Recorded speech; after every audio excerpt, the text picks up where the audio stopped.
तुम उसको दृष्टि का आईएएस को उसको जानते हो? किसे? जो दृष्टि का आईएएस का चेयरमैन है, क्या नाम है उसका? क्या नाम है बताइए? दृष्टि का चेयरमैन का जो दिव्य कीर्ति का, उसको सुना? 5000 साल तक गुलाम बनाया तुमने हमें कैसी बातें करते हो यार तुम लोग?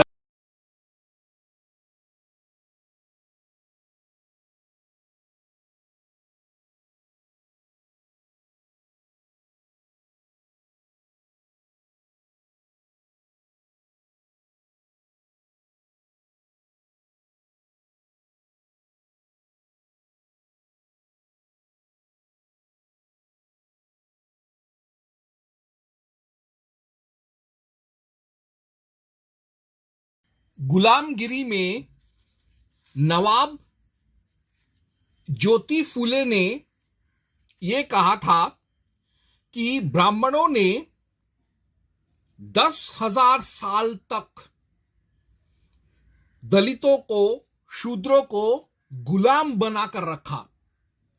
यही बात रिडल्स ऑफ हिंदुइज्म में नवाब भीमराव अंबेडकर ने भी दोहराया। तो ये जो 10,000 साल तक गुलाम बनाकर रखा एसटी, एससी, एसबीसी, ओबीसी के व्यक्तियों को, इसमें कितना सच्चाई है आज मैं उसे परखने का कोशिश करूंगा।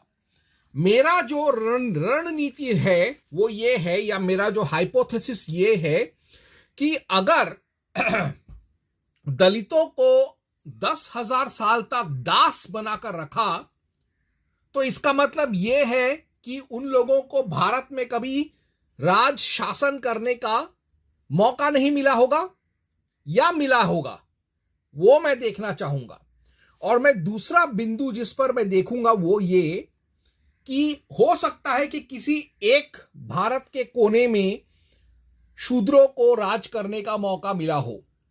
क्या हरिजनों को भारत के हर एक हिस्से में, यानी north east, south west, central, north west, north east, सारे दिशाओं में भारत के, सारे हिस्सों में भारत के, क्या उनको राज करने का मौका मिला था कि नहीं?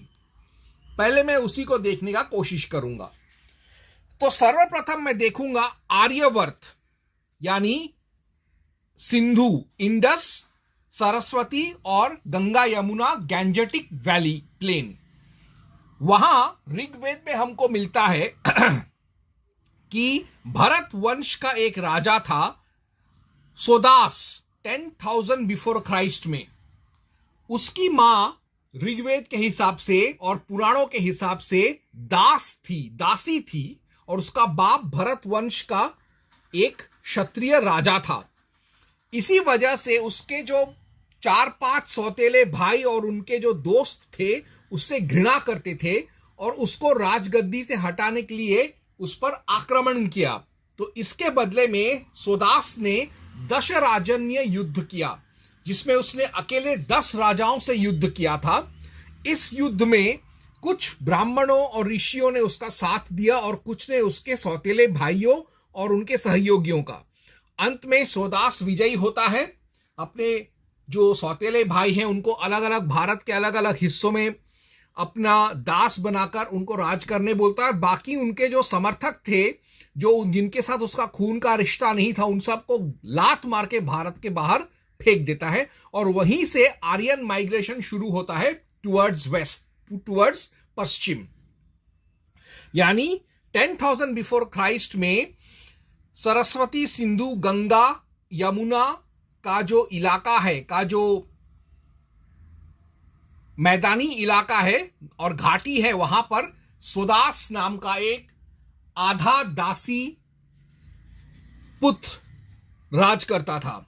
अब वेस्ट में देखते हैं 5000 बिफोर क्राइस्ट में राम का जन्म हुआ था, और गुजराती रामायण के हिसाब से जब वो दांग क्षेत्र से गुजर रहा था तो वहां के आदिवासियों को लगा कि राम शायद आक्रमण करने आया है, तो वो उनसे लड़ने जाते हैं। फिर राम उनको समझाता है कि नहीं भाई, मैं लड़ने नहीं आया हूं, मैं तो यहां वनवास काटने आया हूं। फिर भी दोनों के बीच में युद्ध होता है और राम को वो लोग रोक देते हैं।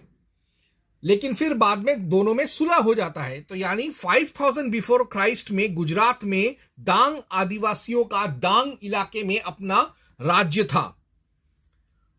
वही हरिचंद्र रोहिल्लाधी, इसने 600 एडी में मांदौर में गुर्जर देश नाम का एक राज्य का स्थापना किया था गुर्जर वासियों के लिए, और यहीं से गुर्जर लोग गुजरात में जाके अपना गढ़ बनाते हैं। वही जायबा पोपेरा नाम का एक कोली राजा था जिसने कोली राज्य कोंकण में स्थापित किया था 1342 में। सेंट्रल इंडिया में निषाद राज्य था तकरीबन 5000 बिफोर क्राइस्ट में ही। जैसे दांग राज्य था वैसे ही रामायण में भी सरयू नदी तट के उस पार जंगलों में राम का एक निषाद राज नाम का एक दोस्त था जो उसके साथ गुरुकुल में पढ़ता था, और वहां पे वह वनवासियों का राजा था। यानी 5000 बिफोर क्राइस्ट से निषादों का अपना निषाद राज्य था। गुर्जर जो थे वो लोग प्रतिहार राजपूतों के साथ शादी ब्याह करके उन्होंने एक और राजवंश को जन्म दिया, गुर्जर प्रतिहार डायनेस्टी, जो 730 एडी में भारत में राज करता था। वहीं मंगल मोरध्वज नाम का एक जैन था, जैन आदिवासी था, जिसने श्रावस्ती में पासी वंश का स्थापना किया 900 एडी में, जिसमें सुहेल देव पासी बाद में पैदा हुआ था। एस्पर गुणाध्य कथा सरित सागर भील किंगडम विंध्या 600 एडी, यानी भीलों ने विंध्याचल में 600 एडी में अपना स्वतंत्र राज्य स्थापित किया था। 1340 में भीम बल्लाल सिंह ने विदर्भ में गोंडा वंश का स्थापना किया था और गोंडा साम्राज्य का नींव रखा था। वही जादुराई नाम का एक और गोंडा था, उसने कालाचुरीज को ही रिमूव्ड कालाचुरीज, यानी उसने कालाचुरी राजपूतों को उस इलाके से हरा कर भगा कर गढ़ा मंडल राजवंश का स्थापना किया और वहां पर गढ़ा मंडल गोंडा स्टेट का स्थापना किया 1400 एडी में। वहीं नागवंशी राजपूत क्षत्रिय, जो नागवंशी थे, कुछ आदिवासी थे जो लोग को राजपूत और क्षत्रिय का दर्जा मिल गया था, इन लोगों ने पद्मावती, मथुरा और विदिशा के संयुक्त इलाके में 170 से 350 एडी तक हुकूमत किया था। अब प्रस्थान करते हैं पूर्व भारत, ईस्ट की तरफ। यहां पर महाभारत युग अर्थात 1500 बिफोर क्राइस्ट में दुर्योधन ने कर्ण को अंग और बंग का राजत्व उपहार स्वरूप दिया था। वहीं स्कंदगुप्त सेकंड 455 टू 467 एडी में उसका हुकूमत था। वह एक गुप्त वंश का राजा था और उसकी मां एक शूद्रा थी, और उसने अपने साम्राज्य में अपने कार्यकाल में कई शूद्रों को बड़े बड़े पदों पर स्थापित किया था और उनको छोटे छोटे राज्यों में जागीरदार और जमींदार बनाकर भेजा था। चिंतामणि धोबा नाम का एक धोबी था जिसने 1300 एडी में धालभूम में अपना खुद का राज्य बनाया था।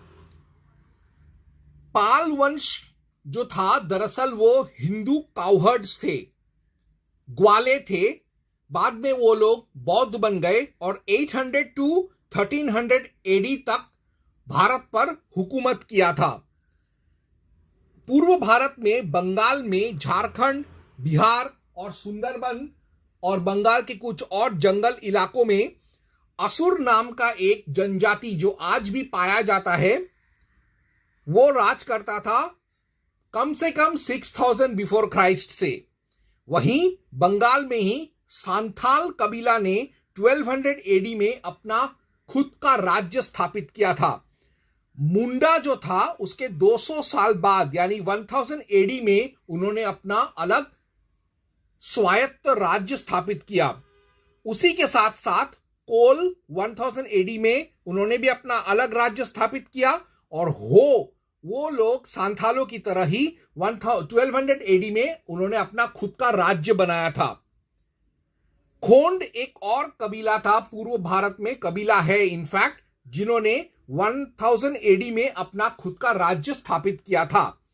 राशमुनी जो थी, जो जान बाजार की रानी थी 1793 टू 1861 तक, वो उसका शादी तो हुआ था एक कुलीन ब्राह्मण जमींदार परिवार में, लेकिन वो खुद एक शूद्रा थी। जब पूर्व भारत की बात करते हैं तो नंद एम्पायर का बात करना ही पड़ेगा, जिसने 500 टू 321 बिफोर क्राइस्ट बीसी तक हुकूमत किया था। उसके बाद मौर्य एम्पायर आया 321 टू 185 बीसी। मौर्य जो थे वो क्षत्रिय थे, राजवंश थे राजगृह के, जिनको नंदों ने हराकर उनको जंगलों में भगा दिया। तो वो लोग मूर्ति बनाते थे, मोर बेचते थे, मोर पंख बेचते थे, इसलिए उनका नाम पड़ गया मोर या मौर्य। और पहले क्षत्रिय से शूद्र, फिर वापस वो रजवाड़े बन गए। वहीं जैसे कुछ आदिवासी थे जिनको नागवंशी राजपूत बना दिया गया या नागवंशी क्षत्रिय का दर्जा दिया गया, ठीक वैसे एक और कबीला था नागवंशी आदिवासी। ये लोग क्षत्रिय अलग से नहीं बने, इन्होंने क्षत्रिय कुल में प्रवेश नहीं किया, लेकिन 64 एडी से 1950 तक, यानी भारत के स्वतंत्र होने के 3 साल बाद तक, ये लोग पूर्व भारत में अपना स्वयं खुद का राज्य चलाते थे। साउथ की तरफ बढ़े तो कोंडाविड्डू रेड्डी नाम का एक आंध्र शूद्रास जाति था, जिन्होंने 1325 टू 1448 तक दक्षिण भारत, खास तौर से आंध्र प्रदेश, तेलंगाना और सीमांध्रा पर एक छत्र राज किया था। कोडावा एक और जाति था, आदिवासी जाति था, जिन्होंने टीपू सुल्तान और हैदर अली से लोहा लिया था। वो लोग कुर्ग के इलाके में 1580 टू 1600 तक राज करते थे। समूतरी या जामोरिन जो थे वो कैलिकट पर 1124 टू 1792 हुकूमत करते थे, लेकिन वो originally Tamil cowherds and palanquin bearers थे, यानी ये दरअसल तमिलनाडु के शूद्र थे जो कैलिकट में आए और धीरे धीरे उन्होंने कैलिकट पर कब्जा करके वहां राज करने लगे। ठीक वैसे ही विजयनगर साम्राज्य में जो तीसरा राजवंश था वो तुलुवा, थर्ड डायनेस्टी जो था वो तुलुवा था, जिसका नायक था तुलुवा नरसा नायक, जो शुरू किया यह तुलु राजवंश विजयनगर साम्राज्य में 1491 में। नॉर्थ ईस्ट में अगर हम देखें तो सिक्किमीज जो थे वो 300 बिफोर क्राइस्ट से अलग राज्य बनाकर राज कर रहे थे। सिक्किमियों में एक पर्वतराज नाम का एक आदमी था जिसने चाणक्य और चंद्रगुप्त का मदद किया था सुदूर उत्तर पूर्व भारत से आकर अलेक्जेंडर से लड़ने के लिए। किरात जो थे वो 10,000 बिफोर क्राइस्ट में उनका जिक्र आता है ऋग्वेद में, एक कबीले की तरह जो हिमालय के इलाकों में अपना वर्चस्व बनाए हुए थे। नागालैंड या नागा प्रदेश के नागा जो थे वो 1500 बिफोर क्राइस्ट महाभारत युग से लेके 1963 तक अलग राज्य बनाकर बैठे हुए थे। वही मैती जो थे वो 35 एडी से 1949 तक अलग राज्य बनाकर रहते थे। अहोम 1228 से 1826 तक वो राज करते रहे आसाम में। खासी जो थे उन्होंने अपना राजवंश स्थापित किया 1820 में। वही एक और नागवंशी वनवासी था उत्तर पूर्व भारत का, उसका नाम था राजा घुघुलिया। उसने चेरो वंश का स्थापना किया था वहां पर 1200 में। एक और त्रिपुरी आदिवासी था जिसका नाम था महामाणिक्य, उसने त्रिपुरा राज्य को बनाया और राज किया उसका वंश 1400 टू 1949 तक। आसाम में खेन वंश नाम का एक वंश का स्थापना किया गया था 1498 एडी में नीलध्वज नामक एक आदिवासी द्वारा। अब हिमालय के पर्वतीय क्षेत्र की तरफ देखें तो महाभारत में 1500 बिफोर क्राइस्ट में जिक्र आता है कि घटोत्कच ने राक्षसी राज स्थापित किया था हिमालय में, और उसका गढ़ था या राजधानी था काम्यक। वहीं गोरखा जो थे वो दरअसल गडरिया थे, उनको गोरखनाथ ने 1559 में प्रोत्साहन दिया अलग राज्य बनाने के लिए। नेपाल की जब बात कर रहे हैं तो वहां पर 800 बिफोर क्राइस्ट में यालंबर नाम के एक आदिवासी किरात ने किरात म्लेच्छ वंश और राज्य का स्थापना किया था। हिमालय प्रदेश में ही 1500 बिफोर क्राइस्ट महाभारत युग में पिशाचों का पिशाच राज्य था, और वही गढ़वाली राज्य जो था वो 1358 से 1949 तक गढ़वाल के गढ़वाली पहाड़ी आदिवासियों ने स्थापन किया था। नॉर्थ वेस्ट में अगर हम देखें तो 300 बिफोर क्राइस्ट में जब अलेक्जेंडर सिकंदर भारत पर आक्रमण करता है तो उसका मुकाबला एक छोटा सा राज्य करता है जो एक छोटे से शहर के रूप में था। उसको वो बुलाता था ऑक्सीड्राकॉय, और उनका संस्कृत नाम था शूद्रक। यह राज्य जो था शूद्रों का द्वारा बनाया हुआ था, इसलिए इसका नाम था शूद्रक। और इन्होंने अलेक्जेंडर से लोहा लेते लेते वीरगति को प्राप्त हो गया था पूरा शहर। राजस्थान में आजकल जो मीणा संप्रदाय के लोग हैं, जैसे डॉक्टर श्याम मीणा इत्यादि, ये लोग हिंदुओं को पानी पी पी कर गाली मारते हैं, लेकिन इनके ही एक पूर्वज था मीणा राजा, जिसने 1340 में मीणा वंश और मीणा राज्य का स्थापना किया था। महाराजा रंजीत सिंह, जिसने सिख साम्राज्य का नींव रखा, जो चला 1799 टू 1849 तक, कुछ इतिहासकारों के हिसाब से वो सांसी दलित था। वही 10,000 बिफोर क्राइस्ट में ऋग्वेद में कहा गया है कि नॉर्थ वेस्ट में ही दास नाम का एक कबीला था, जो दरअसल जो दास थे वो अपनी आजादी खरीद कर उन्होंने अपने एक अलग उत्तर पूर्व भारत में राज्य बनाया था जिसका नाम था दास। और वहां के लोगों का एक बार युद्ध भी हुआ था इंद्र के साथ, जिसमें महिलाओं, बच्चों और पुरुषों ने भी शिरकत किया था, लेकिन इंद्र उनको परास्त कर देता है। फिर वो लोग वहां से निकलकर ईरान चले जाते हैं, जहां पे उनको बुलाया जाता है दाहा। वहां से वो और आगे चले जाते हैं ग्रीस, जहां उनको बुलाया जाता था दाहाए। अब नॉर्थ की अगर हम बात करें तो नॉर्थ में 1850 में महारानी अवंतीबाई लोधी, जो एक दलित महिला थी, उन्होंने रामगढ़ में अपना राज्य स्थापित किया, और 1857 की युद्ध में भी उसने अपना शहीदी दिया था। 203 एडी में आहिर या आभिर जनजाति के लोगों ने अपना स्वतंत्र देश बनाया था। इनफैक्ट महाभारत में ही लिखा है कि जब द्वारका साम्राज्य गिर जाता है और जब पांडव बूढ़े हो जाते हैं तो ये आहिर और आभिर जो थे वो लोग उन पर आक्रमण करके उनकी महिलाओं को लेकर चले जाते थे। खैर, अब बात करते हैं जम्मू कश्मीर लद्दाख का।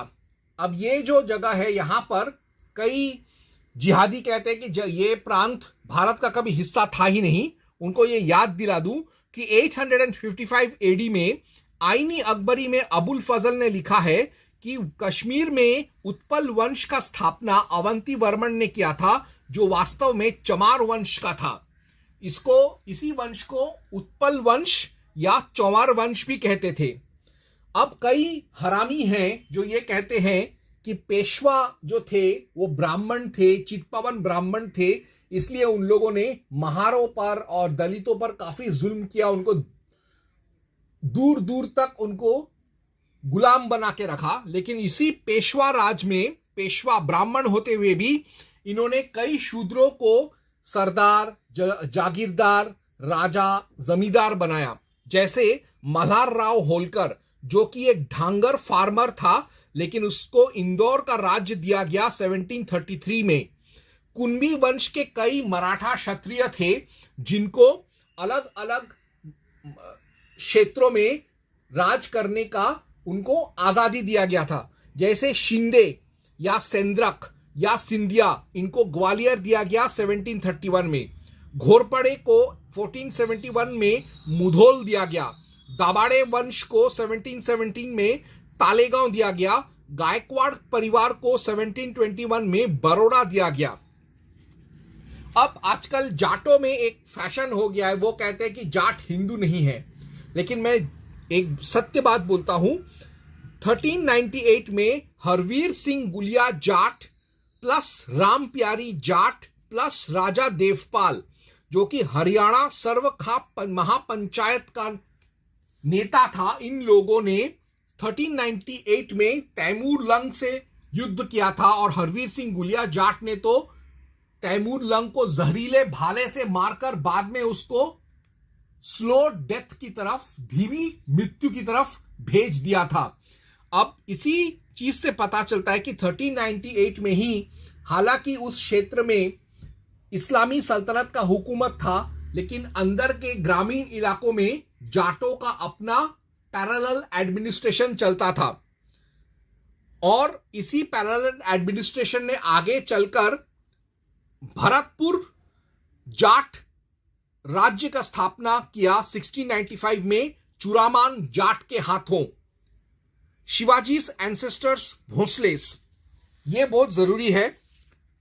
सिसोदिया राजपूत जो थे मेवाड़ के, अमर सिंह राठौड़ के मरने के बाद जब वो बहुत कमजोर हो गए, तब अकबर और शाहजहां ने उनको ऑप्शन दिया कि या तो मुसलमान बन जाओ या तो राजस्थान छोड़ दो। तो उन्होंने राजपूताना छोड़ दिया और महाराष्ट्र में आकर बस गए, जो उस समय आदिल शाही, बहमनी, कुतुबशाही सल्तनतों के अधीन था।